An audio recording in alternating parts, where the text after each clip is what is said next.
सुनो, हम आज पढ़ने वाले हैं कारक। क्या पढ़ने वाले हैं? कारक। कारक क्या होते हैं बेटा? शब्द जैसे मैंने कहा, आपसे ध्यान सुनना। जैसे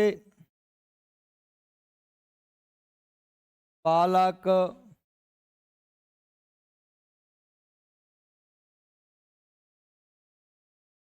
दूध पिया। अब अगर मैं ये लिख दूं कि तीन बाक शब्द लिख दिए मैंने, लेकिन इनमें क्या है कि एक सिस्टम नहीं बन पा रहा। बालक दूध पिया, अब बालक ने दूध पिया कह दूंगा तो एक जो है, एक उसका सार्थकता आ जाएगी, उसमें एक समझ विकसित हो जाएगी। नहीं, ये ने है, ये क्या है? ये कारक चिन्ह है। क्या है? कारक चिन्ह। क्या मैं कह दूं कि राम रावण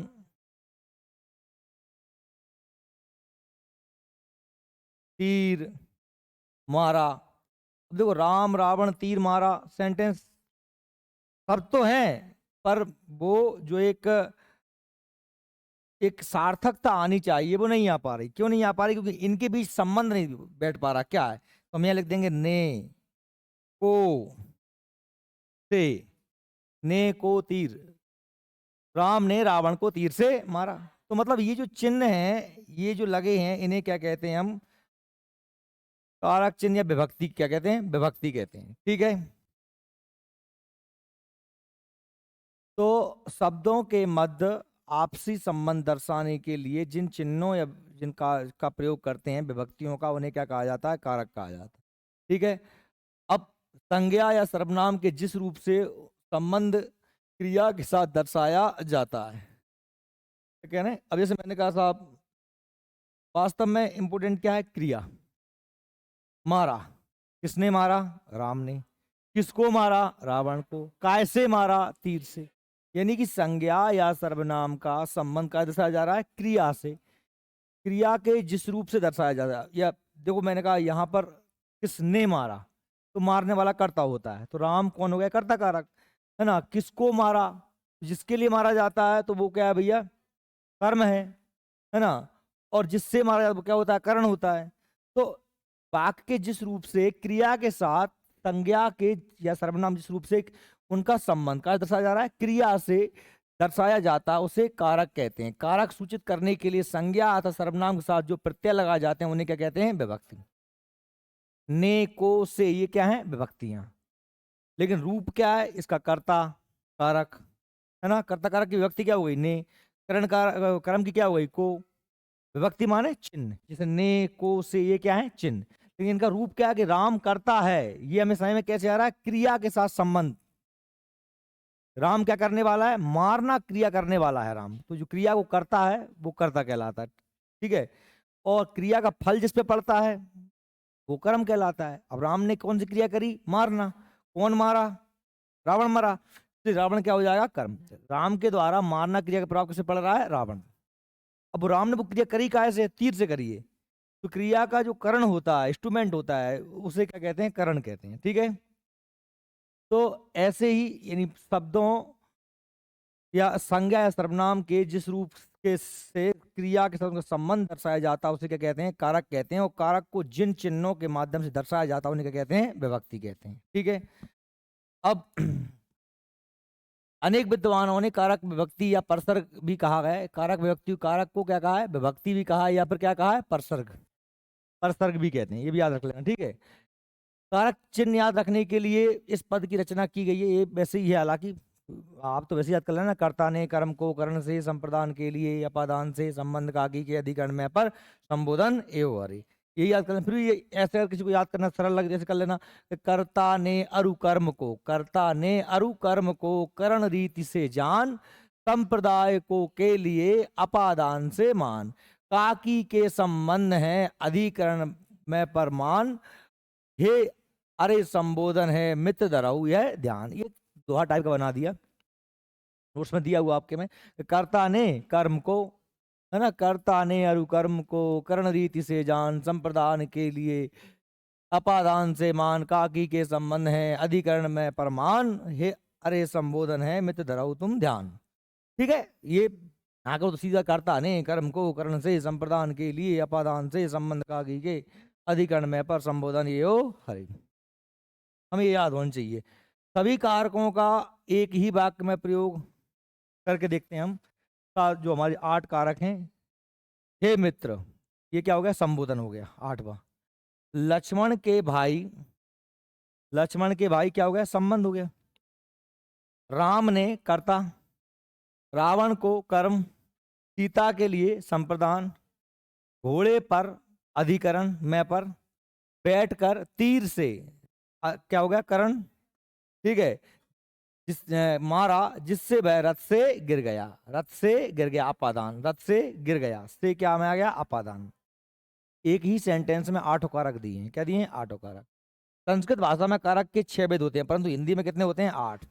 संस्कृत में कौन कौन से नहीं माने जाते हैं, संस्कृत में संबंध और संबोधन को नहीं माना जाता, अधिकरण तक माना जाता है, माने जाते हैं अधिकरण तक, क्योंकि क्रिया के साथ जो संबंध दर्शाते हैं उन्हीं को कारक माना जाता है संस्कृत में। अब मैं कहूं कि साहब राम ने मारा, राम ने रावण को तीर से मारा, ये तो ठीक है भैया, भाई मैंने कहा कि साहब किसने मारा, तो कर्ता का जवाब मिलेगा राम ने, किसको मारा तो कर्म का जवाब मिलेगा, है ना। या मैंने कहा साहब किससे मारा तो करण का जवाब मिल जाएगा। अब मैं कहूँ कि साहब किसके लिए दिया, सीता के लिए दिया, जवाब मिल गया, ठीक है। क्रिया के साथ जोड़ के प्रश्न बनाना। या मैंने कहा साहब किससे अलग हुआ, तो हमने कहा साहब वह पेड़ से कूदा, कहाँ से कूदा, पेड़ से कूदा, तो अपादान हो गया, क्या हो गया, अपादान। किस पर बैठा है, हम छत पर बैठा है। लेकिन अगर मैं संबंध की कहूँ, संबंध में क्या आते हैं कागज की, राम का भाई, अब इसमें क्रिया है ही नहीं, राम का भाई, मेरी पुस्तक, है ना, राहुल का पेन, अब यहाँ पे क्रिया कहाँ है, तो मतलब समझ रहे हो, संबंध में क्रिया नहीं होती। हे राम, इसमें भी क्रिया नहीं है, ये संबोधन है, बात सही में आ रही है। ये राम, ये लिखा है हे राम, इसमें कहीं क्रिया है क्या, हे मित्र, नहीं है क्रिया। या मैंने कहा साहब लक्ष्मण के भाई, लक्ष्मण के भाई, अब लक्ष्मण के भाई में कहीं क्रिया है क्या, नहीं। यानी कि संबोधन में, सुनना ध्यान, समझ रहे हो, संबोधन में और संबंध में क्रिया के साथ संबंध नहीं होता, इसलिए संस्कृत में कितने कितने मारे गए, 6, षट कारक, 6 कारक माने गए। हिंदी में कितने माने जाते हैं, 8। अब वो 8 कौन कौन से, ध्यान से देखो 8 कौन कौन से हैं, कर्ता, कर्म, करण, संप्रदान, अपादान, संबंध, अधिकरण, संबोधन। संस्कृत में संबोधन को नहीं माना जाता और संबंध को नहीं माना जाता। क्यों नहीं माना जाता, क्योंकि ये काकी के संबंध क्रिया के साथ नहीं दर्शाते। हे और ए भी संस्कृत में वास्तव में प्रथमा विभक्ति जो होती है उसे क्या कहते हैं, कर्ता, है ना, तो उसमें बस हे लगा देते हैं कि हे, जैसे बाल का होता है, बाल का, या हमने कहा राम, हिंदी में संस्कृत में चलता है क्या, राम, है ना, राम, रामम, रामेण, रामाय, रामात, रामस्य, रामस्य, रामे, और हे राम, हे राम, हे राम। अब हे राम बस इसी में लगा दिया है, यानी संबंध जो होता है ना पहला कर्ता कारक, उसी में क्या लगा देते हैं, हे लगा देते हैं, संबोधन बन जाता है। बात सही में आ रही है। ये चलते हैं, राम, राम ने, रामम, राम को, रामेण, रामाय, राम रामेण मतलब राम से, रामाय, राम के लिए, रामात, राम से, रामस्य, राम का, की के, राम, रामे मतलब राम में या राम पर, और हे राम, ये राम मतलब बस राम में क्या लगा दिया, कर्ता में क्या लगा दिया, हे लगा दिया, तो वो क्या बन जाता है, संबोधन। ठीक है, तो यहाँ पर ये 2 नहीं माने जाते, काय में, संस्कृत में, क्योंकि हिंदी पढ़ रहे तो हिंदी में तो 8 माने जाते हैं, हिंदी में तो 8 माने जाते हैं। तो याद रखें, अब हमें क्या याद रखना है, कर्ता की विभक्ति क्या होती है, ने, कर्म की को, करण की से या के द्वारा, संप्रदान के लिए, ठीक है, अपादान से अलग अलग होने के लिए होता है। तो से 2 जगह, एक से ये है और एक से ये है, लेकिन ये से होती है करण जुड़ने के लिए, ये होती है अलग होने के लिए। बताऊंगा वेल एग्जाम्पल से क्लियर सही में आ जाएगा। संबंध में काकी के, है ना, कभी कभी रारी ने भी आता है जब सर्वनाम आ जाते हैं, या नानी ने भी आ जाते हैं, है ना, सीता की बहन, तो ठीक है, काकी आ गया। मैं कहूँ मेरी बहन, तो री आ गया ना, मेरा भाई, मेरे मेरे कपड़े, तो रारी रे आ गया। और मैं की जगह मैं आप लगा दूं तो अपना, अपना भाई, अपनी बहन, तो नानी ने भी आ जाता है, तो काकी के भी आ जाता है, रारी ने भी आ जाता है, और नानी ने भी आ जाता है। काकी के तो मेनली आता ही है संज्ञा के साथ, और सर्वनाम के साथ में रारी रे और नानी ने भी आ जाता है, ठीक है। अधिकरण में क्या होता है, मैं पर, ठीक है, और संबोधन में ये हो रही। आपको याद रखना है, कर्ता ने कर्म को करण से संप्रदान के लिए अपादान से संबंध का की अधिकरण में पर संबोधन यो।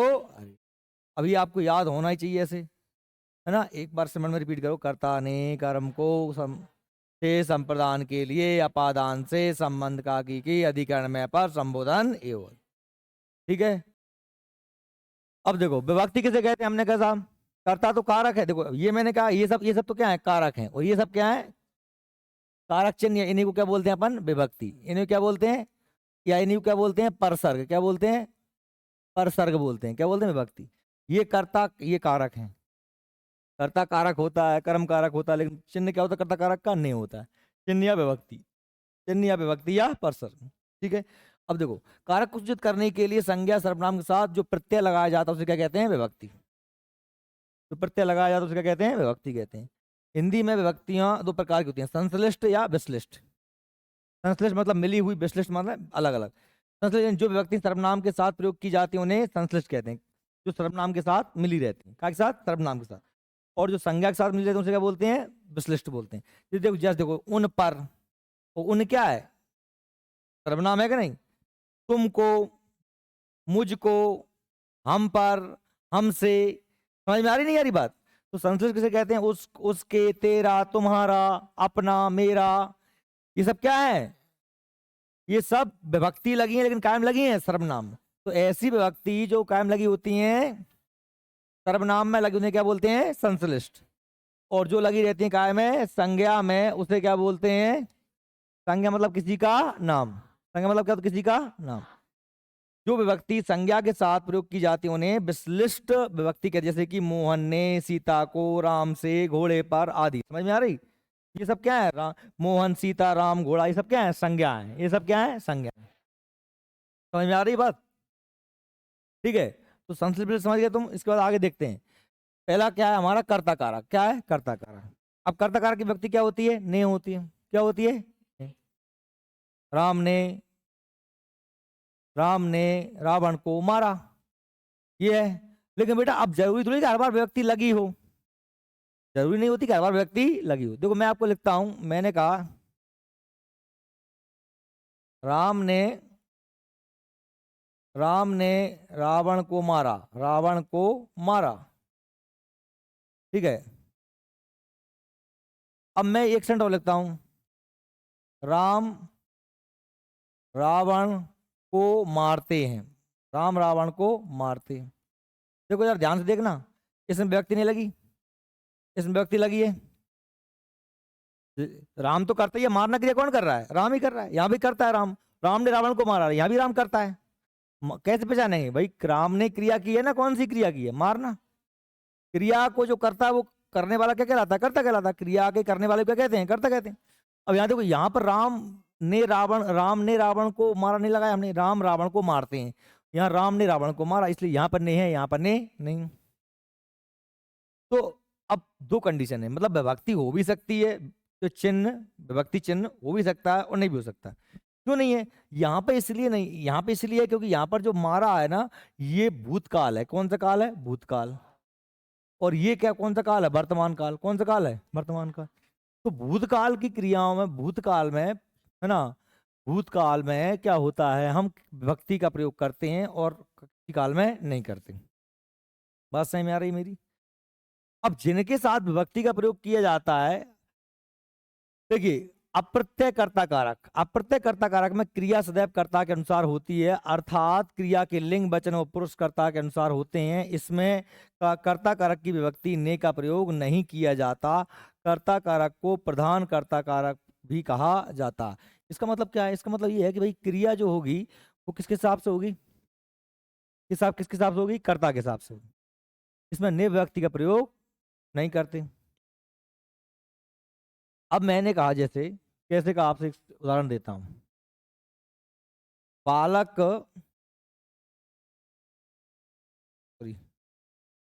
बालक ने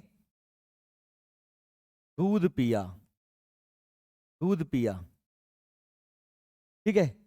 एक सेंटेंस ये है। दूसरा है बालक दूध पीता है, दूध पीता है। ठीक है, बालक ने दूध पिया, बालक दूध पीता है। अब देखना, अब यहाँ पर कर्ता कौन है? बालक। वहां भी कर्ता कौन है? बालक। एक में व्यक्ति लगी, एक में व्यक्ति नहीं लगी। ध्यान सुनना, ये गड़बड़ मत करना। अब मैं ये कह दूं यहाँ पर ने लगी है और बालक ने दूध पिया। अब हम दूध की जगह एक दूसरा शब्द लिखते हैं। दूध क्या लिखते हूं मैं? क्या? जल। मैं लिख देता हूं चाय। क्या लिख देता हूं? चाय। तो क्या हो जाएगा? बालक ने चाय पी, क्या हो जाएगी? चाय ये हो जाएगी, नहीं हो जाएगी? अच्छा देखो, क्रिया क्या थी? पीना। दूध पुल्लिंग था, इसलिए क्रिया क्या थी? पुल्लिंग थी। और दूध तो करता है नहीं है, करता तो बालक है। यहां पर चाय हो गई कर्म, चाय चाय कर्म हो गई। चाय क्या है? स्त्रीलिंग है, इसलिए क्रिया कैसी हो गई? स्त्रीलिंग हो गई। यह क्या समझ पा रहे हो आप कि क्रिया जो है कर्ता के हिसाब से नहीं थी, किसके हिसाब से? कर्म के हिसाब से। ये समझ गए? जो बालक ने क्रिया कौन सी की है? पीना। तो ये एक बालक तो कर्ता हो गया, तो पीना क्रिया कर रहा है। और क्या पिया? दूध या चाय। ये क्या हो जाते हैं? कर्म। कर्ता के द्वारा की गई क्रिया का जिस पे प्रभाव पड़ता है उसे क्या कहते हैं? कर्म कहते हैं। क्या कहते हैं उसे? बात समझ में आ रही? तो यहां पर जो क्रिया है वो काय के हिसाब से है? कर्म के हिसाब से है, कर्ता के हिसाब से नहीं। लेकिन फिर भी यहाँ पर कारक कौन सा है? कर्ता कारक है, क्योंकि विभक्ति कौन सी लगी है? ने लगी है। अच्छा अब यहाँ पर देखो, बालक ने, हमने कहा साहब बालक ने दूध, बालक दूध पीता है, बालक दूध पीता है। ठीक है, यहाँ पर क्या नहीं लगी? ने विभक्ति नहीं लगी। क्रिया कौन सी हो रही है? पीना। कौन पी रहा है? बालक। तो स्वाभाविक सी बात है, बालक क्या है? करता है, बालक करता है। अब हम एक काम करते हैं, अब हम जो है यहाँ पर चेंज करते हैं, हम लिख देते हैं दूध की जगह लिख देते हैं चाय। बताओ सेंटेंस गलत है क्या? बालक चाय पीता है। अब दूध तो स्त्रीलिंग पुल्लिंग था, चाय स्त्रीलिंग है, लेकिन क्रिया क्या रही? दोनों बार पीता ही रही। बोलो, यानी कि बालक दूध पीता है, बालक चाय पीती है, ऐसा कहूंगा क्या? नहीं नहीं। यहां पर बालक के हिसाब से क्रिया है, बालक क्या है? कर्ता। बालक क्या है? कर्ता। ठीक है, अगर मैं अगर चाय ना करके, अगर मैं अभी मैंने कर्म को बदला था, अगर मैं किसको बदल दूं? कर्ता को बदल दूं। बालक की जगह मैं कह दूं लड़की। क्या कह दूं? बालक की जगह क्या कह दूं मैं? लड़की। क्या कह दूं? बालक की जगह मैं, बालक की जगह मैं कह देता हूं लड़की। क्या कह देता हूं? लड़की। लड़की दूध पीती है। क्या है? पीती है। अब आप देखो, कर्ता बदला, क्रिया बदल गई। कर्म के हिसाब से क्रिया नहीं, क्या के हिसाब से? इस सेंटेंस में क्रिया क्या के हिसाब से है? कर्ता के हिसाब से। क्या के हिसाब से? और यही कह रहे थे कि अप्रत्यय कर्ता कारक किसे कहते हैं? जहां ने विभक्ति का प्रयोग नहीं होता। अप्रत्यय कर्ता कारक में क्रिया सदैव कर्ता के अनुसार होती है।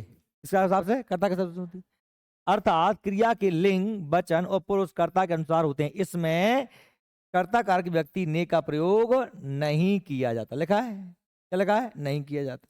देखो ये भी कारक है, ये भी कर्ता कारक है, ये भी कर्ता कारक है, पर ये कैसा हो गया? अप्रत्यय कर्ता कारक। क्या हो गया? जिसमें ने विभक्ति का प्रयोग प्रत्यय ना हो, जिसके साथ में अप्रत्यय मतलब प्रत्यय नहीं है, ने प्रत्यय का प्रयोग इसमें नहीं किया गया। देखो इसमें नहीं किया गया ने प्रत्यय का प्रयोग। तो अप्रत्यय कर्ता कारक क्या होता है? जहां पर कर्ता के हिसाब से क्रिया होती है और ने विभक्ति का प्रयोग नहीं होता। ठीक है, अब इसका जस्ट उल्टा क्या हो जाएगा? प्रत्यय कर्ता कारक। क्या हो जाएगा? देखो जैसे कुछ उदाहरण दिए हैं आगे अप्रत्यय के। राम गीत गाता है, देखो उसी में दिए हैं, पेज पलट जब थोड़ी है भाई। देखो राम गीत गाता है, अब राम गीत गाता है तो देखो क्रिया का, क्रिया कौन सी है? गाना। किसके हिसाब से? राम के हिसाब से। वह स्कूल जाती है, वाई के हिसाब से जाती है। मोहन खाना खाता है, मोहन के हिसाब से खाना खाता है। सीता खेल रही है, सीता स्त्रीलिंग इसलिए खेल रही, स्त्रीलिंग। वर्षा पाठ पढ़ रही है, वर्षा स्त्रीलिंग इसलिए। इन सब में कहीं पर भी ने का प्रयोग नहीं किया गया, इसलिए कैसे हैं ये? अप्रत्यय कर्ता कारक। क्या है? बात सही में आ रही मेरी आपको? जहां ने का प्रयोग, विभक्ति का प्रयोग नहीं किया जाता और क्रिया कर्ता के अनुसार होती है, उसे क्या कहते हैं? अप्रत्यय कर्ता कारक। बात सही में आई मेरी? चलो ठीक है, आगे देखते हैं। अब प्रत्यय कर्ता कारक, संप्रत्यय कारक कर्ता कारक क्या हुआ? जहां ने विभक्ति का प्रयोग किया जाए। और फिर जब जब ने विभक्ति का प्रयोग किया जाएगा तो क्रिया जो होगी वो कर्ता के हिसाब से नहीं होती। बात सही में आ रही है? देखो, संप्रत्यय कर्ता कारक में क्रिया कर्ता के स्थान पर कर्म के अनुसार होती है। क्या के अनुसार होती है? कर्म के अनुसार। समझाया था मैंने आपको, राम ने दूध पिया, राम ने चाय पी, है तो कर्ता कारक ही, लेकिन क्रिया ने किसका अनुसरण कर लिया? कर्म का अनुसरण कर लिया। क्यों कर लिया? क्योंकि ने व्यक्ति लग गई। और ने व्यक्ति कब लग जाती है? ने व्यक्ति लगाई जाती है भूतकाल में। कब लगाई जाती है? भूतकाल में। देखो, अर्थात क्रिया लिंग वचन और पुरुष के कर्म के अनुसार होते हैं, इसमें ने व्यक्ति का प्रयोग होता है। इसमें ने व्यक्ति का प्रयोग होता है। कर्ता कारक में, संप्रत्यय कर्ता कारक में क्या होता है? ने व्यक्ति का प्रयोग। अप्रत्यय में ने व्यक्ति का प्रयोग नहीं होता। अप्रत्यय कर्ता कारक को अप्रधान कर्ता कारक भी कहा जाता है। इसमें प्रत्यय संप्रत्यय कर्ता कारक को क्या कहते हैं? अच्छा, अप्रत्यय आ गए तो छोड़ो। सीता ने खाना खाया, सीता स्त्रीलिंग है, खाना पुल्लिंग है, इसलिए क्रिया का हिसाब से पुल्लिंग के हिसाब से। सीता ने खाना, खाना पुल्लिंग है क्या? नहीं है खाना, इसलिए खाया। इसलिए सीता ने खाना खाई, ये नहीं होगा ना, क्योंकि यहाँ का ने व्यक्ति प्रयोग है। और आप देखो, देखो बेटा, जिनके अंत में, अब भूतकाल कैसे कहते हैं? भूतकाल मतलब क्या है? भूतकाल काल मैंने आपको पढ़ाऊंगा। जैसे अपन तो कहते हैं ता था ता थी, जैसे मैं कल बाजार गया, मैंने वहां जाके एक टिकियां पी, मतलब कल की बता रहा हूँ ना। मैंने जो है सब्जी खरीदी, फिर मैं घर आया, मैं कल की बता रहा हूँ आपको। तो मतलब क्या वाक्य के अंत में क्या आ रहा है? आ, ई, ए, यही आ रहा है ना। जिन सेंटेंसों के अंत में आ, खाया, पढ़ी, पढ़ी, गया, ई, खोला, क्या आ रहा? आ, ई, आ, ई। बात सही में आ रही? तो ये चीजें जो होती हैं, ये काय में आती हैं? सामान्य भूतकाल में। काय में आती हैं? इस सामान्य भूतकाल के अंत में आ, ई, ए आता है। क्या आता है? आ, ई, ए। हम कल बाजार गए, वहां से कपड़े लाए, ए आ रहा है। तो जिनके अंत में आ, ई, ए आते हैं उन्हें क्या बोलते हैं? सामान्य भूतकाल। मैं काल आपको आगे पढ़ाऊंगा, लेकिन अभी चूंकि अब काल की बात हो रही, थोड़ा बता दूं काल कैसे। क्योंकि अपन ने अंग्रेजी मीडियम से टेंस पढ़े हैं, तो अपन वो इस रहे हैं कि ता है, ती है, ते है वर्तमान काल, और ता था, ता थी, ती थी भूतकाल, और ता है ना गा, गी, गे भविष्य काल। क्योंकि अपने दिमाग अब वो एक कॉन्सेप्ट क्लियर है। ये नहीं है कि साहब आ, ई, ए है तब भी वो क्या हो जाता है? भूतकाल ही होता है। हम कल की बात कैसे कहेंगे कि साहब मैं कल कॉलेज गया, या फिर ये कहूँ कल मैं कॉलेज गया था, तो वो तो काम कंप्लीट हो गया। सर मैं कल जैसे ही कॉलेज गया तो वहां मुझे मिला था कोई। तो ये चीजें क्या है कि हम सामान्य भूत की बात करते हैं। क्या बात करते हैं? सामान्य। सामान्य भूत के साथ में क्या लगाते हैं हम? ने का प्रयोग करते हैं। और जिस कर्ता कारक में ने का प्रयोग होता है उसे कहते हैं संप्रत्यय कर्ता कारक। क्या कहते हैं? तो संप्रत्यय कर्ता कारक में क्रिया जो होती है वो क्या के हिसाब से होती है? कर्म के हिसाब से। क्या के हिसाब से होती है? पुस्तक स्त्रीलिंग, इसलिए पढ़ी। कविता स्त्रीलिंग, इसलिए पढ़ी। गाना पुल्लिंग, इसलिए गाया। मिठाई स्त्रीलिंग, इसलिए खरीदी। दरवाजा पुल्लिंग, इसलिए खोला। राधा के साथ नहीं, राधा दरवाजा खोली, नहीं, राधा ने दरवाजा खोला। इसलिए बात समझ में आई आपको? तो ये ने व्यक्ति का प्रयोग हो सकता है और नहीं हो सकता। होता कब है? भूतकाल में होता है, असामान्य भूतकाल में होता है। और जब ने व्यक्ति का प्रयोग होता है उसे क्या कहते हैं? संप्रत्यय कर्ता कारक कहते हैं। और यहाँ पर क्रिया का के साथ चलती है कर्म के साथ। क्या के साथ चलती है? कर्म के साथ। ठीक है, क्लियर? क्लियर है ना? अच्छा, अब इसके बाद में आपके नोट्स में दिया होगा कुछ और जो मैंने इसमें मतलब वो दिए, वाच्य दिए हैं। क्या दिए हैं? वाच्य वगैरह, वाच्य के हिसाब से, कृतवाच्य, कर्मवाच्य के हिसाब से दिए हैं। वो मैंने छोड़ा। क्यों छोड़ा? क्योंकि मैं बताऊंगा आपको। अभी मैं आपको वाच्य नहीं पढ़ा रहा हूँ, क्योंकि आपको वाच्य जब तुम पढ़ोगे ही नहीं तो फिर आपको समझ में नहीं आएंगी वो चीजें। क्या नहीं आएंगी? जब तो आपको कृतवाच्य कर्मवाच्य नहीं पता होंगे तब तक वो चीज समझ में आपको नहीं आएगी। वो मैं आपको वाच्य पढ़ाऊंगा क्रिया के बाद, तो वहां पे मैं पढ़ा दूंगा। ठीक है? अभी आप देखो कर्म को, देखो किसको, देखो कर्म को। कर्ता कारक समझ में आ गया आपको? कर्ता कारक की व्यक्ति क्या होती है? ने व्यक्ति होती है। जब प्रयोग करते हैं तो संप्रत्यय कर्ता कारक, जब ने का प्रयोग नहीं करते हैं तो अप्रत्यय। संप्रत्यय कर्ता कारक में क्रिया कर्म के हिसाब से होती है, और अप्रत्यय में कर्ता के हिसाब से होती है। क्या होती है? समझ में आ गई ना बात? कर लोगे? चलो अब कर्म की बात करते हैं। कर्म की व्यक्ति क्या होती है? को होती है। क्या होती है? को। कर्म की व्यक्ति क्या होती है? को। और कर्म क्या होता है पहले समझ लीजिए। जैसे मैंने कहा कि राम ने रावण को मारा, राम ने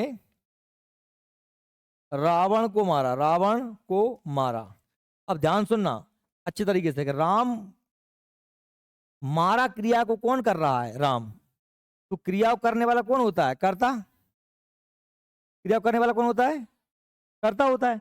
भाई राम कौन सी क्रिया कर रहा है? मारना क्रिया कर रहा है, इसलिए मारना क्या हो गई? क्रिया हो गई। ठीक है। अब ये क्रिया जब हो रही है, उसका प्रभाव किसे पड़ रहा है? रावण पे।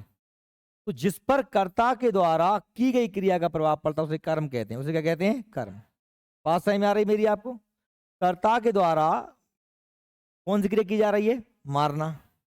कौन मर रहा है? राम। तो मैं क्या कह रहा हूं, ध्यान से रिपीट करो। कर्ता के द्वारा की गई क्रिया का जिस पे प्रभाव पड़ता है उसे क्या कहते हैं? कर्म कहते हैं। समझ में आ रही बात मेरी? कर्ता के द्वारा की गई क्रिया का जिस पे प्रभाव पड़ता है उसे कर्म कहते हैं। ठीक है ना? मैंने कहा राहुल ने फल खाया, बताओ कर्म क्या है? फल। तो राहुल क्या कर रहा है? खाना। क्या खा रहा है? फल। क्या खब रहा है? फल खब रहा है। फल में दांत गड़ेंगे ना जो है।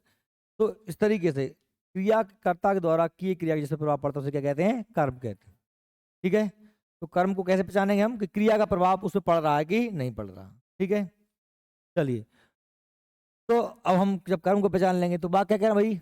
वाक्य में कर्ता द्वारा किए गए कार्य का प्रभाव जिस पर पड़ता है उसे कर्म कारक कहते हैं। उसे क्या कहते हैं? कर्म कारक। सेंटेंस में देखेंगे। दूसरे शब्दों में क्रिया का फल वाक्य में जिस शब्द पर पड़ता है उसे कर्म कारक कहा जाता है। इसका परसर्ग विभक्ति क्या होता है? को होता है। ठीक है। देखो अब, उसने सोनू को पीटा, इधर देखो, सोनू को पीटा। तो उसने, वह को, उसने मतलब वह, उसने को कर्ता हो गया। क्या कर रहा है? पीटना। किसको पीट रहा है? सोनू को। तो सोनू क्या हो गया? कर्म। विभक्ति क्या लगी है? को। इससे पहचान लिया। इस वाक्य में क्रिया अर्थात पीटने का प्रभाव सोनू पर पड़ रहा है, इसलिए कर्म कारक है सोनू होगा। ठीक है। अब देखो, कर्म कारक सोनू हो गया। कर्म कारक की पहचान के लिए क्रिया के साथ क्या या किसको लगाकर प्रश्न करते हैं, जो उत्तर मिलेगा वह कर्म कारक होता है। जैसे मोहन कविता लिखता है तो मोहन क्या लिखता है?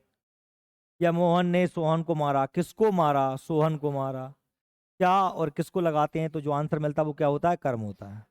तो मैंने कहा साहब मोहन क्या लिखता है? तो मोहन कविता लिखता है। तो कविता क्या होगा? कर्म। वैसे ही आप देख रहे हैं मोहन कौन सी क्रिया कर रहा है? लिखना। तो लिखने का प्रभाव कैसे पड़ रहा है? कविता पे।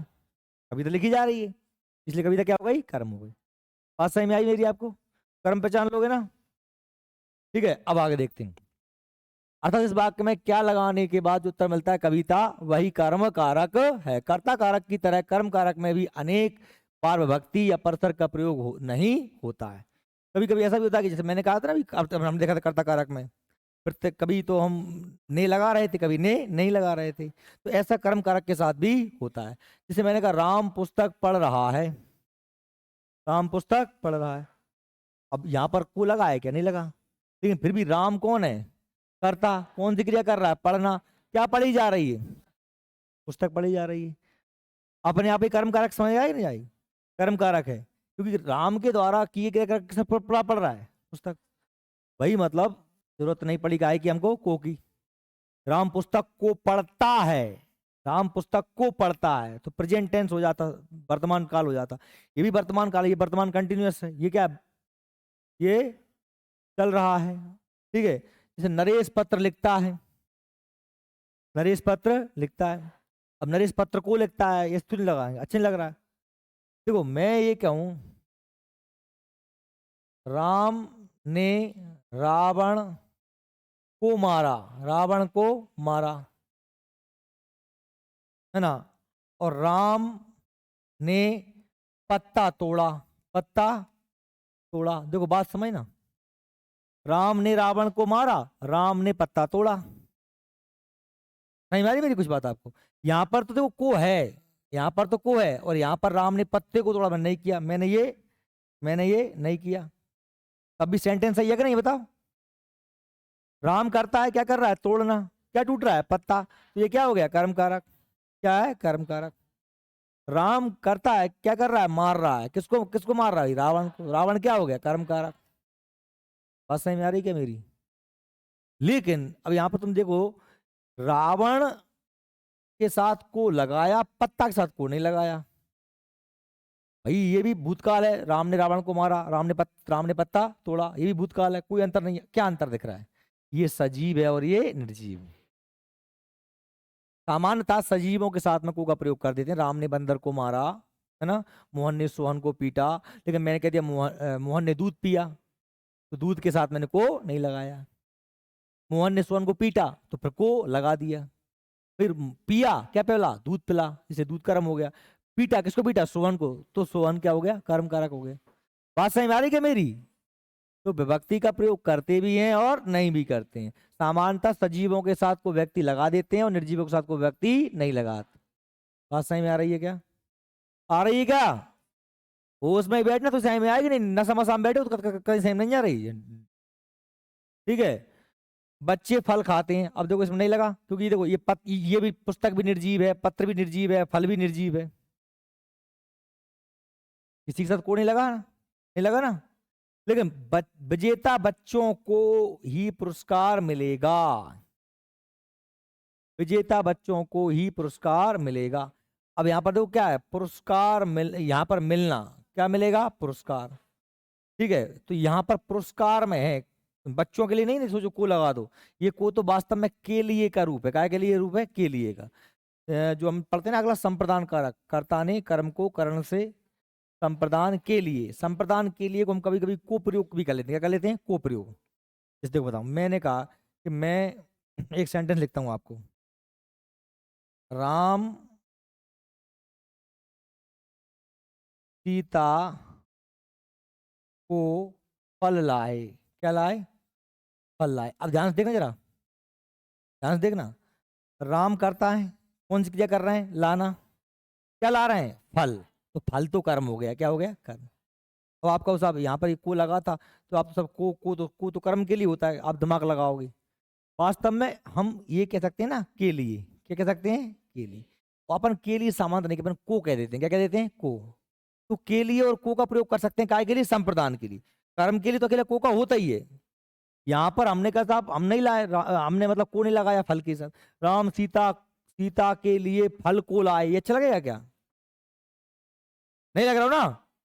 एक का हो रहा है, सुन लो, राम करता है को है गो, करता, काय क्रिया कर रहा है, लाभो, का लाभ रहा है, राम के द्वारा की क्रिया जो क्रिया उसका प्रभाव क्या पड़ रहा है, फल पड़ रहा है ना, फल ही उठ के आ रहा है, नहीं चाहिए तुझे से।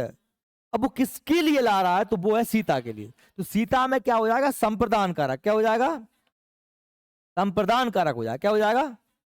वैसे ही विजेता बच्चों को मतलब के लिए क्या दो, पुरस्कार मिलेगा, क्या मिलेगा, पुरस्कार। तो पुरस्कार क्या है, कर्म, किसके लिए मिलेगा, बच्चों के लिए। ये संप्रदान हो जाएगा। इसको छोड़ो, हम तो भी क्या पढ़ रहे हैं, कर्म पढ़ रहे हैं। बात समझ में आ रही कि नहीं आ रही, तो बताना पड़ा नहीं। गीता ने, ये करता हो गया, मोहन को, देखो यहाँ को आ गया, यहाँ कहीं भी को नहीं आ रहा, यहाँ को आ गया क्योंकि मोहन क्या है, सजीव है। नृत्य सिखाया, क्या सिखाया, नृत्य, नृत्य सिखाया किसको, मोहन को। ठीक है। अध्यापक ने बच्चों को हिंदी, अध्यापक बच्चों को हिंदी पढ़ाता है। देखो यहां पर देखना, यहां पर भी कर्म क्या है, यहां पर कर्म हिंदी है, क्या है, हिंदी। ये द्विकर्मक क्रिया है क्योंकि बच्चे भी इसमें क्या है, कर्म ही है, बच्चे भी इसमें क्या है, कर्म। बच्चों के लिए कुछ दिया नहीं है। अध्यापक बच्चों को, अध्यापक ने बच्चों को हिंदी पढ़ाई है, अध्यापक बच्चों को हिंदी पढ़ाता है। करता कौन है, अध्यापक। कौन सी क्रिया कर रहा है, पढ़ाना। प्रभाव कैसे पढ़ रहा है, पहले हिंदी पे और फिर दूसरा क्या पढ़ रहा है, बच्चों। यहाँ पर क्रिया क्या है, द्विकर्मक क्रिया, दो कर्मक क्रिया है। कितने कर्म है, दो। जब हम क्रिया पढ़ेंगे तो और एक कॉन्सेप्ट क्लियर हो जाएगा। अब देखो, जगाना, भगाना, पुकारना, कोसना, बुलाना, सुलाना आदि क्रियाओं में को व्यक्ति का प्रयोग होता है। अध्यापक ने छात्रों को बुलाया, अध्यापक ने छात्रों को बुलाया, वैसे सजीव है तो खूब देख लो। सास ने बहू को खूब कोसा, तो खूब कोसा किसको, बहू को, सजीव है ना। कोसना क्रिया कौन कर रही, सास, किसको, बहू। माँ ने बच्चों को सुबह जल्दी जगाया, सुबह जल्दी जगाया किसको, बच्चों को, बच्चे कर्म हो गए। मोहन ने भगवान को पुकारा, मोहन ने क्या किया, पुकारा किसको, भगवान को। माँ ने बच्चों को सुलाया, माँ करता है, क्या कर रही है, सुलाना। कौन सो रहा है, बच्चे। समझ में आ रही, सामान्य से कॉमन सेंस बात, क्रिया का जिस पे प्रभाव पड़ता है वो क्या होता है, कर्म। सजीव होता है तो को लगा देते हैं, निर्जीव होता है तो को नहीं लगाते। यदि वाक्य में विशेषण का प्रयोग संज्ञा के रूप में हो तो को व्यक्ति का प्रयोग होता है। क्या कह रहे हैं, यदि वाक्य में विशेषण का प्रयोग संज्ञा के तौर पर हो। विशेषण तुम जानते ही हो, विशेषण क्या होता है, संज्ञा की विशेषता बताने वाले शब्द। जैसे मैंने कहा सफेद रंग, अब सफेद रंग के बारे में बात हो रही है। सफेद रंग वास्तव में है तो क्या, विशेषण है। लेकिन यहाँ सफेद रंग की बात कर रहे हैं, विशेषण की बात कर रहे हैं। विशेषण को क्या बना दिया? संज्ञा बना दिया। सफेद सफेद घोड़ा, तो घोड़ा की विशेषण मतलब है सफेद, लेकिन हम ये कह रहे हैं सफेद रंग अच्छा होता है। यहाँ पर तो हम विशेषण के बारे में बात कर रहे हैं, विशेषण को क्या बना दिया? संज्ञा। सफेद रंग को शांति का प्रतीक माना जाता है। सफेद रंग को, समझ में आई कि नहीं आई मेरी बात?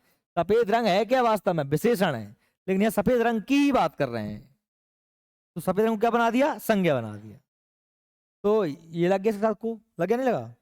है ना? बड़ों को बैठने का स्थान दो। अब बड़ा क्या है? विशेषण है, बड़ा लड़का, बड़ा आदमी, लेकिन बड़ों को, अब बड़े के ही बारे में बात कर रहे हैं, मतलब बड़ा, समझ रहे हो? बड़ा है तो विशेषण, लेकिन बड़ा कोई क्या बना दिया? संज्ञा। तो इसके साथ क्या लगा देते हैं? को लगा देते हैं।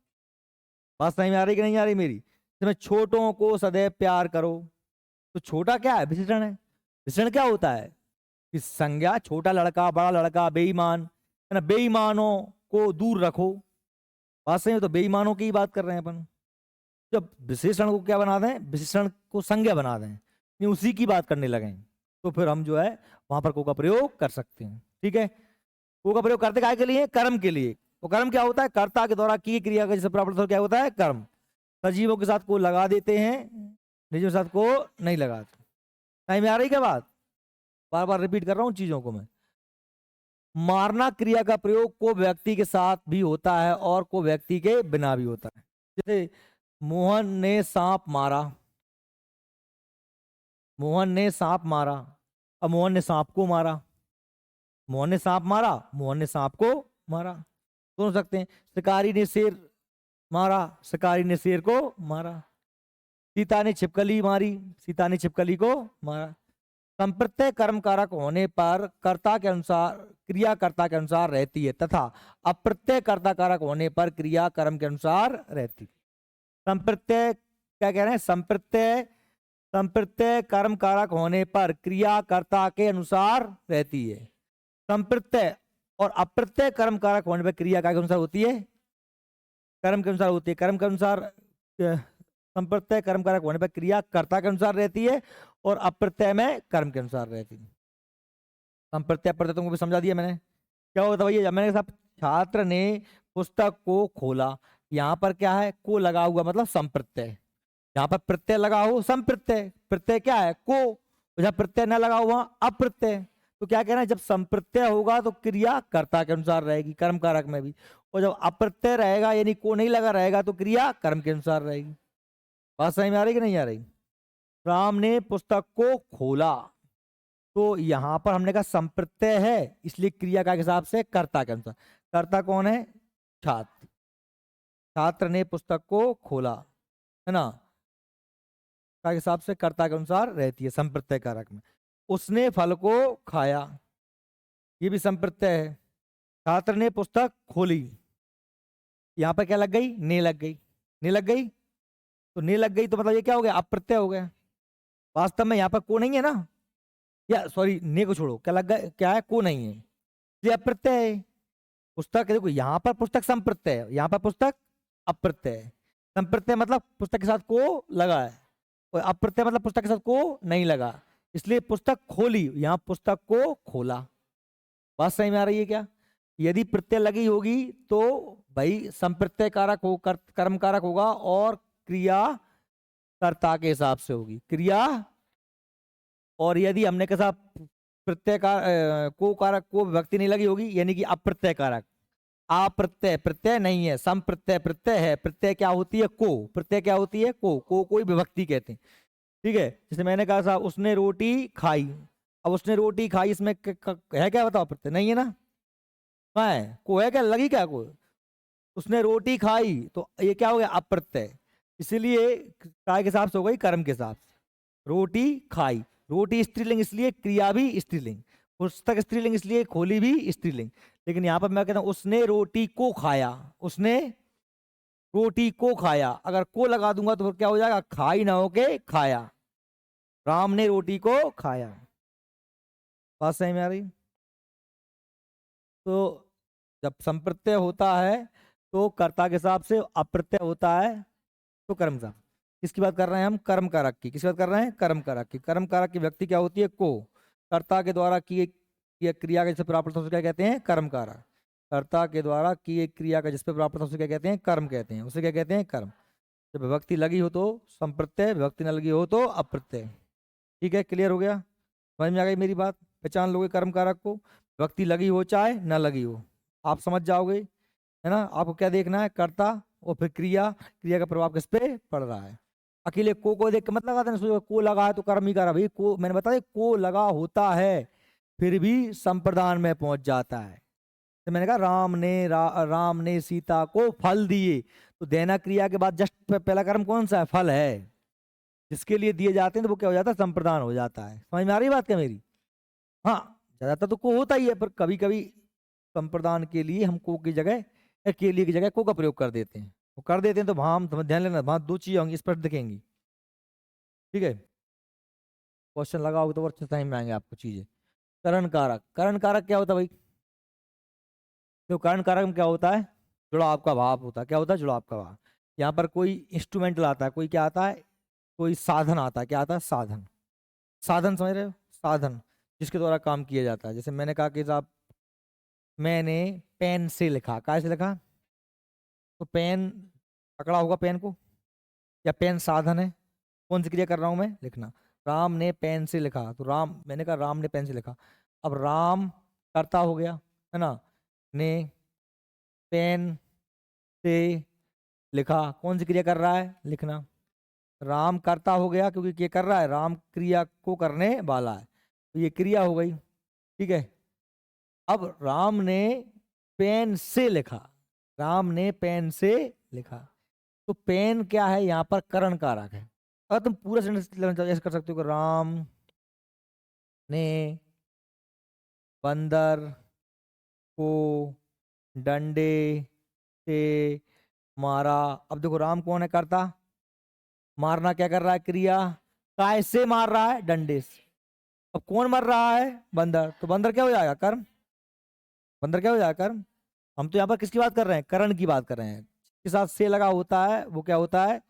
करण होता है। लेकिन बेटा ध्यान रखना ना, से जहां लगा हो हर जगह से करण, क्योंकि से काय में आता है? अपादान में भी आता है।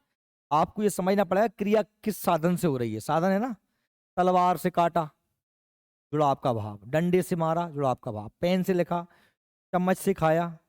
बात सही में आ रही? यहाँ पर जिस चीज से, साधन से कहा, से की जगह हम के द्वारा का प्रयोग भी कर सकते हैं। क्या कर सकते हैं? के द्वारा। ठीक है, तो अब देखो तुम ध्यान से, संज्ञा के जिस रूप से क्रिया के साधन का बोध होता है, क्या बोध होता है? साधन, इंस्ट्रूमेंट, यंत्र, औजार, हथियार, साधन, या कर्ता द्वारा किए गए कार्य का साधन अथवा माध्यम सूचित होता है, उन्हें करण कारक कहते हैं। करण कारक का अर्थ होता है साधन या माध्यम। करण कारक की व्यक्ति से या के द्वारा होती है। क्या होती है बेटा? ध्यान अंडरलाइन कर लेना, क्या होती है? से या के द्वारा। क्या होती है? से या के द्वारा।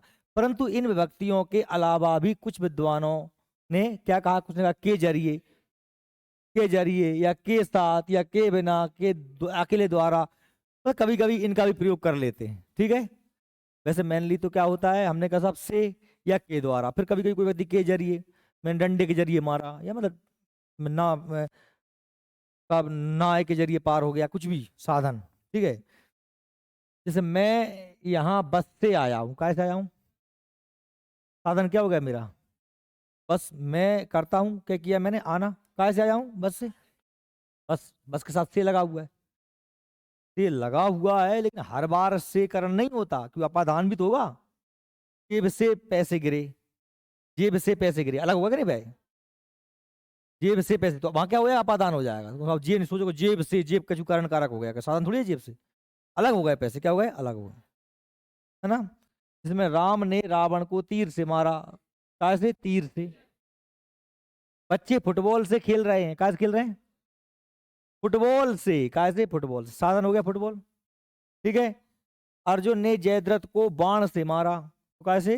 बाण से, इंस्ट्रूमेंट। ठीक है, अच्छा और देखो, मैं रेल के द्वारा दिल्ली जाता हूँ, काय के द्वारा? मैं रेल से, क्या देता हूँ? मैं रेल से दिल्ली जाता हूँ, बात वही है। दादाजी ने यह बैग पिताजी के द्वारा भिजवाया, इसके द्वारा? पिताजी के द्वारा। पिताजी, अब पिताजी को हथियार नहीं, लेकिन पिताजी के द्वारा भिजवाया ना, के द्वारा। पिताजी ने साधन काम किया है, क्या काम किया? साधन का। मैं रोजाना स्कूल बस से जाता हूं तो बस से। कलम से लिखता हूं। सोहन को डंडे से पीटा। मैंने सोहन को अपनी मैंने सोहन को अपनी छत पर अपनी आंख से देखा। कहा से देखा? आंख से देखा। आंख का काम कर रही है, सदन काम कर रही है। मैंने इस गाने को अपने कानों से सुना, है ना। मेरे द्वारा या मुझसे यह कार्य नहीं हो पाएगा। अब मुझसे या मेरे द्वारा, यही लग गया, मुझ में ही लग गया से, मुझसे ये काम नहीं हो पाएगा। मोबाइल के जरिए हम बात करते हैं, तो काय गए मोबाइल के, समझ रहे हो, मोबाइल के जरिए। तो ये मोबाइल का काम कर रहा है, साधन काम कर रहा है ना। मुझे साधुओं की संगति से शांति मिलती है। संगति से शांति मिलती है, ठीक है। इस क्लियर हो गया अपना काय का, उसका करण कारक। अब क्या आता है अपना संप्रदान कारक। क्या आता है? संप्रदान कारक। संप्रदान कारक में क्या होता है? संप्रदान कारक की बात करते हैं। संप्रदान कारक का अर्थ क्या होता है? के लिए या को, लेकिन यहां आता है देने के भाव में। क्या बात है? देने के भाव में, है ना। लेकिन ध्यान समझो, जैसे मैं आपके लिए मिठाई लाया, मैंने क्रिया कौन सी करी बेटा? ध्यान सुनना, लाना। क्या लाया हूं मैं? मिठाई। तो मिठाई तो क्या हो गया? कर्म। किसके लिए लाया हूं? आपके लिए। बात समझ रहे हो? अब आपके लिए ना, तो मैं आपको मिठाई लाया, वो भी कह सकता हूँ, मैं आपको मिठाई लाया। कभी कभी के लिए का प्रयोग करें, को का प्रयोग भी कर सकते हैं। को का प्रयोग कर्म कारक में भी करते हैं। वहां ध्यान रखना ना, वहां दंड, वहां मैंने कहा था बंदर को मारा, मारना क्रिया का सीधा प्रभाव क्या पड़ा था? बंदर पे। यहां मैं मिठाई लाया, लाया क्या लाया हूं? मिठाई। तो मिठाई तो कर्म हो गया, उसको लाया हूं तुम्हारे लिए, ठीक है। संप्रदान का अर्थ होता है देना, जिसके लिए कोई क्रिया संपन्न की जाती है उसे संप्रदान कारक कहते हैं। जिसके लिए कोई क्रिया संपन्न की जाती है उसे क्या कहते हैं? संप्रदान कारक। कुछ शब्दों में क्रिया के उद्देश्य या प्रयोजन का बोध हो, उसे कुछ दिया जाता हो, उसे संप्रदान कारक कहते हैं। क्रिया कुछ उद्देश्य हो, कोई प्रयोजन हो, कुछ दिया जाता हो, ठीक है। इसकी विभक्ति क्या होती है? के लिए। परंतु अनेक बार को का प्रयोग भी परसर्ग का प्रयोग भी संप्रदान कारक में होता है। इसके अलावा संप्रदान कारक में हेतु या के वास्ते का प्रयोग भी किया जाता है ना। राम ने मोहन को पुस्तक दी। अब देखो ध्यान देना, राम करता है, कौन सी क्रिया कर रहा है? देना। क्या दी जा रही है? पुस्तक। किसको? यहां में भले नहीं लगाया ना, के नहीं लगाया अपन ने। कर्म कारक क्या है? पुस्तक। और मोहन क्या है? संप्रदान का करण कह रहा हूँ, है संप्रदान का है वो। मोहन का दे रहा हो है, मोहन पुस्तक दे रहा हो, तो दो जा रहा हो है पुस्तक। देना क्रिया का प्रभाव क्या पड़ रहा है? पुस्तक। किसके लिए दी गई? मोहन। मोहन क्या हो गया? संप्रदान। बच्चों के लिए बैग खरीदा। बच्चों के लिए बैग। अब बच्चों के लिए बैग खरीदा, क्या कौन सी क्रिया की गई है? खरीदना। क्या खरीदा गया है? बैग। तो बैग क्या हो गया? कर्म। किसके लिए? अब किसने खरीदा? वो सुनती है, मैं ले देता हूं, मैंने बच्चों के लिए। तो मैं कौन हो गया? करता। मैं नहीं दिया, जरूरी थोड़ी कि दी जाए, जरूरी थोड़ी है कि दिया जाए। किसने खरीदा उसकी बात ही नहीं कर रहे, लेकिन खरीदा तो है ना, किसी ने, कोई तो कोई ना कोई करता होगा। हमें नहीं पता, हमें क्या लेना देना। हमें खरीदा, क्या खरीदा? बैग। तो बैग क्या हो गया? कर्म, ठीक है। किसके लिए? बच्चों के लिए, ठीक है। नरेश अपनी बहन के लिए मिठाई लाया। नरेश करता, क्रिया कौन सी करी? लाना। क्या लाया? मिठाई। मिठाई कर्म हो गया। किसके लिए लाया? बहन के लिए। तो बहन के लिए मतलब क्या हो गया? संप्रदान कारक। के लिए ना हो गए, को भी आ जाता तो भी चल जाता, ठीक है।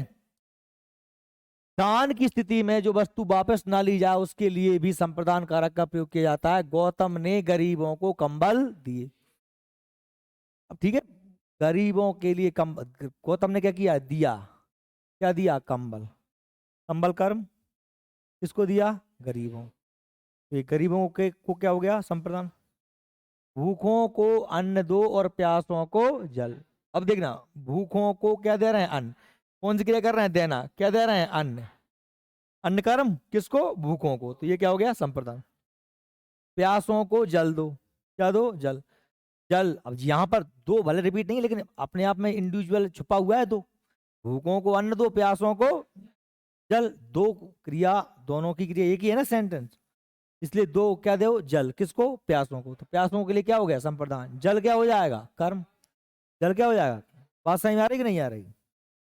अध्यापक ही छात्रों को सीख देता है। देता है क्या? सीख किसको? छात्रों को। माँ ने बच्चों के लिए फल खरीदे। क्या किया? खरीदा। क्या खरीदा? फल। किसके लिए? तो क्या हो गया? बच्चों के लिए संप्रदान कारक। बात समझ में आ रही? चलो तो इसके बाद में के हित के वास्ते के निमित्त का प्रयोग भी संप्रदान कारक में होता है। राम के हित हनुमान लंका गए, या राम के लिए हनुमान लंका गए। राम के हित, राम के का राम समझ रहे हो? तो के हित के वास्ते के निमित्त, लोक कल्याण के वास्ते भगवान ने अवतार लिए। भगवान ने क्या लिया? अवतार लिया। किसके लिए? लोक। मेरे निमित्त ही ईश्वर को कोई, ईश्वर की कोई कृपा नहीं। तो ये भी कभी कभी प्रयोग करते हैं, के हित के वास्ते या के निमित्त। मेरे निमित्त ही ईश्वर ने कोई कृपा नहीं की। तो मेरे निमित्त मतलब मेरे लिए, मेरे लिए ईश्वर ने कोई कृपा नहीं की। आ रही बात से में? के लिए, मेरे लिए, है ना? के लिए या राम के लिए या मोहन के लिए ईश्वर ने कोई क्रिया नहीं की, तो के लिए आ गया ना। के लिए भी कह सकते हैं। के निमित्त की जगह अपन, मेरे निमित्त की जगह मेरे लिए नहीं लिख सकता क्या मैं? अरे मैं के साथ में का की का रूप क्या चलता है? रा री रे चलता कि नहीं चलता? मैं सर्वनाम के साथ में का की के साथ का क्या रूप चलता है? रा री रे चलता नहीं चलता? अरे मैं हटा दूं यहाँ पर, क्या मैं लिख दूं? राम या मोहन के निमित्त क्या लिख दूं? मोहन के लिए, या के निमित्त, या के वास्ते, के हित कोई अवतार नहीं लिया। या के की जगह मैं कह सकता हूँ को भी प्रयोग कर सकता हूँ। तो यानी को, के लिए, के हित, के निमित्त, के वास्ते का प्रयोग भी हम कायम करते हैं संप्रदान कारक में। समझ में आ गई? वैसे को मुख्य कारक काय का होता है? कर्म कारक का। काय का होता है? कर्म कारक और संप्रदान कारक में अंतर देख लीजिए हम। राम ने रावण को मारा। देखो, राम ने रावण को मारा। राम करता है, कौन सी क्रिया कर रहे हैं? मारना। किसे प्रभाव पड़ रहा है? रावण पर। रावण क्या हो जाएगा? कर्म कारक। बात समझ में आ रही है? अब देखो, राम ने रावण को पुस्तक दी। राम ने क्या किया? दिया। क्या दी? पुस्तक। पुस्तक क्या हो गया? कर्म। किसको? दोनों में कोई व्यक्ति थी, लेकिन यहाँ रावण क्या है? कर्म। और यहाँ रावण को है। बात समझ में आ रही कि नहीं आ रही? और देखो, अध्यापक ने छात्रों को बुलाया। अध्यापक ने क्या किया? बुलाया। किसको? छात्र क्या हो गए? कर्म हो गए। ठीक है, लेकिन अध्यापक ने छात्रों को मिठाई दी। तो क्या दी? मिठाई। क्या? कर्म। किसको? तो छात्र क्या हो जाएंगे अब? बात समझ में आ रही? पिता ने बच्चों को खेलते देखा। पिता ने क्या किया? देखा। बच्चे खेलते देखा। किसको? बच्चों को। तो बच्चे क्या हो गए? कर्म कारक। पिता ने बच्चों को रुपए दिए। तो क्या दिए? रुपए। रुपए कर्म। किसको? बच्चों को। तो क्या हो जाएंगे? समझ में आ रही है क्या? चलो ठीक है, आ रही है तो अच्छी बात। अब अगला आता है क्या अपना? अपादान कारक। क्या आता है? अपादान कारक। अपादान में क्या होता है? अलगाव। क्या होता है? अलगाव। चीजें क्या हो जाती हैं? अलग होती हैं। चीजें अलग। अकेली अलग ही नहीं होती बेटा, और भी बहुत सारे काम होते हैं। वो मैं एक बात ध्यान सुनना, हमने पढ़ा था करण कारक। क्या पढ़ा था? करण कारक। करण में भी क्या होता है? से। और अपादान में भी क्या होता है? से। अपादान में भी क्या होता है? से होता है। अपादान में से, लेकिन ध्यान रखना ये से और इस से में अंतर है। ये मैंने कहा राम ने रावण को तीर से मारा। राम ने रावण को तीर से मारा, तो वहां पर क्या था? करण था। लेकिन मैं ये कहता हूं कि गंगा हिमालय से निकलती है। गंगा, यहाँ पर देखो मैंने कहा कि साहब राम ने रावण को मारा। राम ने बंदर को तीर से मारा। ये ठीक है। अब मैं कहता हूं, है ना, राम पेड़ से कूदा। देखो यहाँ पर भी बेटा से विभक्ति है, यहाँ पर भी से विभक्ति है ये, और यहाँ पर भी से विभक्ति है। राम ने बंदर को तीर से मारा, करण है। राम पेड़ से कूदा, अलग हो गया, इसलिए क्या हो गया? अपादान। क्या हो गया? बात सही में आ रही क्या मेरी? अब इसके अलावा कुछ चीजें ऐसी भी होती हैं, जैसे मान लो डरना है। बच्चा बंदर से डरता है, सांप से डरता है डरने के लिए, है ना, सीखने के लिए। मैं शिक्षक शिक्षक से सीखता हूँ सीखने के लिए, है ना। तो और भी चीजें होती हैं जहां पर हम से का प्रयोग करते हैं, वो काय में आता है? वो अपादान में ही आता है। काय में आता है? अपादान में आता है। क्लास में हो जाएंगे जा, क्लास में हो जाएंगे जा, जब खत्म कर रहा हूँ क्लास। देखो संज्ञा या सर्वनाम के जिस रूप से व्यक्ति या वस्तु के मध्य अलगाव या दूरी दर्शाई जाती है उसे अपादान कारक कहते हैं। अलगाव दूरी तो आप समझ जाओगे, जैसे मैंने कहा पेड़ से पत्ता गिरा, अलग हो गया, क्या हो गया? यहाँ पर से है काय के लिए, अलग के लिए। रेलगाड़ी प्लेटफार्म से जा चुकी है, अलग हो गई प्लेटफार्म से रेलगाड़ी। सोनू घर से बाहर आया, अलग हो गया। चूहा बिल से निकला, अलग हो गया। गंगा हिमालय से निकली, अलग हो गई। जेब से पैसा गिरा, अलग हो गया। अलग दूरी के संदर्भ में समझ में आई गई। लेकिन देखो मैंने कहा कि अपादान का कारक का निम्नलिखित स्थितियों में प्रयोग किया था। जैसे मैंने कहा वियोग या भिन्नता प्रकट करने के लिए, ये वही कोई बात है। बिल्ली छत से कूदी, ये भी अलग ही हो रही है, वियोग हो रहा है। बच्चा माता पिता से बिछड़ गया, बच्चा माता पिता से अलग हो गया। चोर चलती गाड़ी से कूद गया, अलग हो गया। सवार घोड़े से गिर गया, अलग हो गया। लेकिन देखो क्या है, उत्पत्ति या निकास बताने के लिए ये भी लगभग लगभग मच्छर का जन्म लार्वा से होता है, तो बात बच्चा मच्छर से लार्वा अलग हुआ, जन्म हुआ उत्पत्ति के लिए। गंगा हिमालय से निकलती, यही वास्तव में पैदा हो रही है, उत्पन्न हो रही है, अलग हो रही है। कुआं पानी से निकलता है, पानी पानी कुआं से, मतलब पानी से हमने कुआं से क्या किया, पानी को अलग किया, निकाला। दूरी का बोध कराने के लिए वही बात, दिल्ली आगरा से 300 किलोमीटर दूर है, क्या बताने के लिए, दूरी बताने के लिए। मेरा गांव यहाँ से 7 किलोमीटर दूर है, तो ये आ गया से 7 किलोमीटर दूरी बताने के लिए। अच्छा ये इंपॉर्टेंट है तुलना करने के लिए। जैसे मैंने कह दिया कि सीता रीता से सुंदर है, सीता रीता से सुंदर है। मोहन श्याम से लंबा है ना। लड़का लड़की से गोरा है। तो क्या कर रहे हैं हम, तुलना कर रहे हैं। क्या कर रहे हैं, तुलना। तो राम मोहन से होशियार है, अब यहाँ पर से आया, लेकिन यह क्या हो रहा है यहाँ पे। अब तुम सोचो कब अकेले अलग अलग नहीं, तुलना भी आती है, सीखना भी आता है, डरना भी आता है, ये भी सब काय में आते हैं, अपादान में ही आते हैं। वह अपनी बहन से बड़ा है, ये भी क्या हो रही, तुलना हो रही है। से देखो यहाँ पर भी से आ रहा है, बहन से बड़ा है। राधा कृष्ण से सुंदर है, क्या आ रहा है, से तुलना के लिए आ रहा है। ठीक है।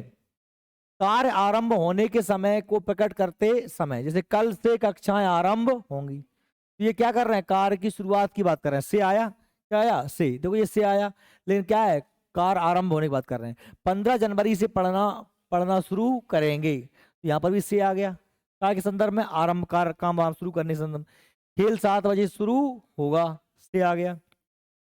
तो घृणा लज्जा और उदासीनता के भाव में, है ना। मुझसे दूर रहो, मुझसे दूर रहो, ये भी क्या हो रहा है, घृणा, हट दूर रहो। ऐसे मुझे झूठों से घृणा है, झूठों से घृणा है। यहाँ कोई इंस्ट्रूमेंट नहीं है, यंत्र नहीं है, यहाँ पर तो क्या है, अलगाव का भाव ही है एक प्रकार। बच्चा आगंतुकों से लजाता है, आगंतुक मतलब मेहमान होते हैं, लजाता है, लजाने के लिए, है ना, उदासीन के लिए, घृणा के लिए। मृत्यु का कारण बताने के लिए, भयंकर बीमारी से पशु मर गया, वह बुखार से पीड़ित है, हमें कैसे कहते हैं, वह जहर खाने से मर गया, है ना, वह करंट लगने से मर गया। तो मृत्यु कारण बताने के लिए। ठीक है। रक्षा के अर्थ में, रक्षा देखो रक्षा के अर्थ में, रक्षा मतलब क्या, बचाने। जैसे मैंने कहा कि साहब उसने मुझे सांप से बचाया, चोर से बचाया, शेर से बचाया। मैंने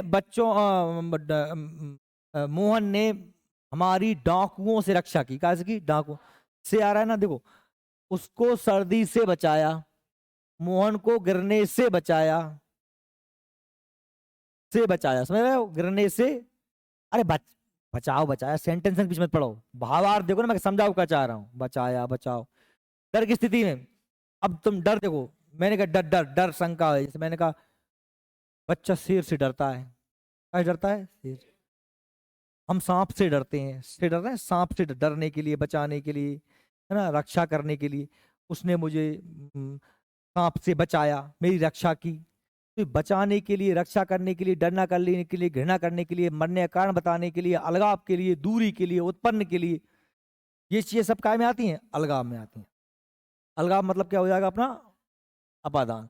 वह अपने पिताजी से डरता है, वह बदनामी से डरते हैं, लड़कियां छिपकली से डरती हैं, सांप से डरती हैं, बिच्छू से डरती हैं। ठीक है, हंसने वाली बात नहीं, आप समझ जाओ यहाँ पर क्या, डर की स्थिति में। विरोध या पराजय के अर्थ में, जैसे मोहन सोहन से हार गया, ऑस्ट्रेलिया भारत से हार गया, है ना, से पराजय। उसका किशोर से क्या हो गया, झगड़ा हो गया। विरोध या पराजय स्थिति में, विद्या प्राप्त स्थिति में हम अध्यापक से पढ़ते हैं, सीखने के लिए। तो सीखने के लिए, रक्षा करने के लिए, डरने के लिए, तुलना करने के लिए, भय के लिए, उत्पन्न होने के लिए, अलगाव के लिए से का प्रयोग कायम करते हैं अपादान में। कायम करते हैं अपादान में। सीता पुस्तक से पढ़ती है, सीख रही है। हमने अध्यापक से हिंदी सीखी, तो ये भी क्या है, अलगाव है। अपादान और करण कारक में अंतर क्या है? अपादान कारक किसी व्यक्ति या वस्तु के बीच अलगाव दर्शाता है। क्या दर्शाता है ना? मैंने कहा साहब, अपादान, जेब से पैसे गिरे, गंगा हिमालय से निकली, अलगाव दर्शा रहा है। पेड़ से पत्ता गिरा, या तुलना दर्शाता है। परंतु करण कारक कार्य करने का माध्यम या साधन को दर्शाता है। तो ध्यान से देखना, वह पेंसिल से लिखता है, तो यहाँ पर क्या है, करण कारक, क्योंकि वह लिखता काय से है, पेंसिल से। उसके हाथ से पेंसिल गिर गई, अपादान कारक, उसके हाथ से पेंसिल गिर गई। देखो, वह बस से आया है, साधन है, लेकिन वह बस से गिर गया, अपादान कारक है। उसने तीर से मारा, करण कारक, तीर से मारा, लेकिन उसके हाथ से तीर गिर गया, उसके हाथ से तीर छूट गया, अपादान कारक। बात समझ में आ रही क्या? क्लियर है ना? ज्यादा हो जाएगा मटेरियल है, कम मन कल करा दूंगा, ठीक है? वैसे था कुछ नहीं, कंप्लीट हो ही गया था।